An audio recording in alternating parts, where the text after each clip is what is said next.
Hello everyone, it's I, Wacky Anime What If here to present you with What If Deku Had I.M.P Quirk, Part 5.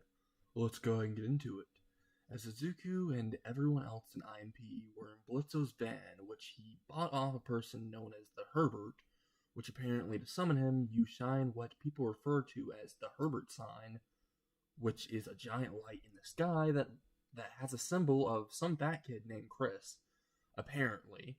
Yes, something told me not to go with Blitzo to purchase the van, which came with a lot of candy in it. So guess that was a plus.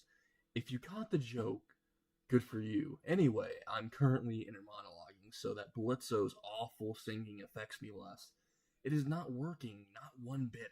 As his awful singing rings through the van, I look to the side seeing Millie happily singing along, which makes me immediately think she may be more insane than anyone else in this van currently, while Moxie does the understandable reaction of covering his ears, and Luna is just scratching at the van door trying to get out of the van. I get to see actual claw marks on the van now. I had enough of it, so I opened the window, preparing to jump out, but all of a sudden, Blitzo slammed the brakes, and I flew out the fucking front window. Not before saying a few words as I fly past Blitzo, two middle fingers pointing at him as I say, "Fuck you!" I crashed directly out of the front window and flew headfirst into a pink car I saw earlier, landing in the back seat of it, a little bit disorientated. I looked up to see who I know as Veronica Mayday and a giant hellhound, but when I kind of just blacked out afterwards, I called him a puppy before blacking out, apparently. If I remember correctly, and I'd be wrong. POV, Veronica. I just parked my car in my new parking spot, and all of a sudden, I hear something odd. I turn around and witness a teenager fly out of a van that has Blitzo in it, which confirms that he may actually be behind the Amber Alert.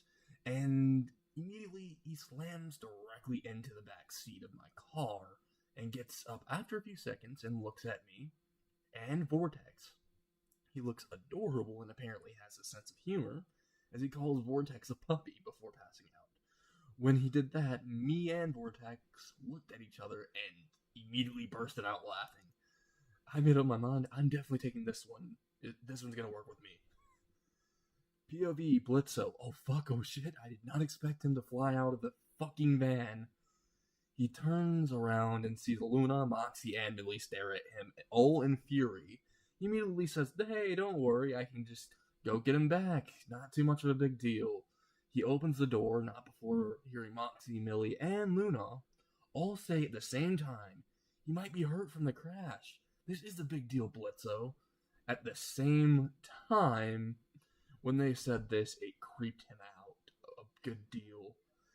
How did they say it at the same time? Like Blitzo was saying in his head as he hopped out of the van, walking towards the tampon car and screams, "Hey, your tampon car is in our parking space.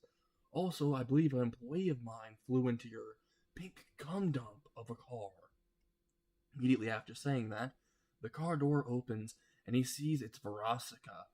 He immediately says, "Oh shit," under his breath, as he looks towards him and says,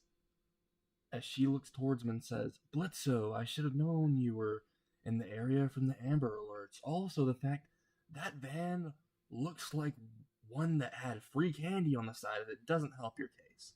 Blitzo immediately says, "Hey, don't go there. It has I.M.P on the side, not free candy." Before speaking again, he thought on his mind, "It did say that before I bought the van, but she doesn't need to know that." Though before speaking again, he immediately says, "Could you just move your pussy wagon out of the parking lot and hand my employee back before I decide to put my foot so far up your..." Before he could say anything more, a giant figure was behind him and said, "You will do what?" in a deep, dark voice. Blitzo noticed this, and all of a sudden the situation changed as he looked behind him and saw a giant, literal hellhound looking down at him.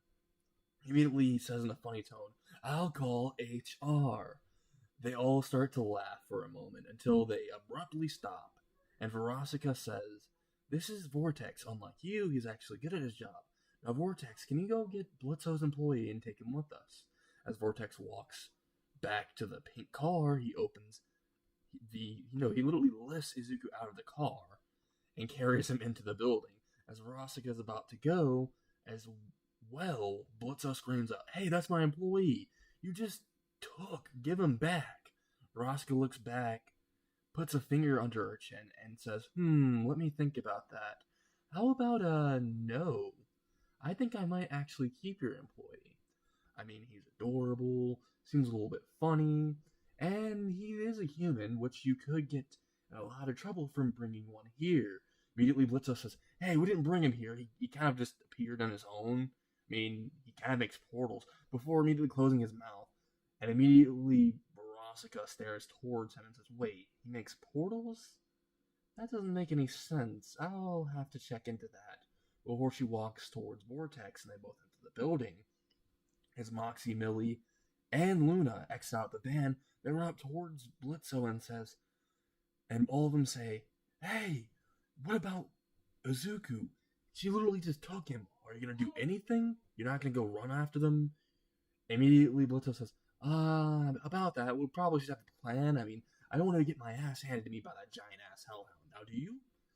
Before seeing Millie charge directly into the building with what seems like a giant battle axe with a war paint on her face, and Moxie going directly beside her with a shotgun, and Luna just straight up was running and sprinting towards the building, as Blitzo says, fuck. Couldn't have a normal day, now could we? As he slaps himself on the face, just face palming, before going back into the van and picking out a few machine guns. All of them start walking into the building, while some people start evacuating the building. As someone over the intercom in the building says, "Excuse me, there's a code, shooting." Yeah, there's actually like 4 armed people, all with guns. I mean, one of them looks like they're using a walking cane. Wait, that's the Herbert. Okay, any kids in here, definitely evacuate to the back. Okay. Immediately getting shot in the back of the head, before another voice appears saying, "Everyone, get in the van. This van out back, it'll escort you to a place of wonderful adventures." And that's why I'm going to end What If Deku Had the I.M.P quirk?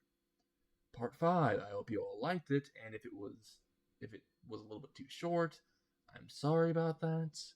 I honestly am kind of having more of a block when it comes to writing scripts and everything. So, see you all next time.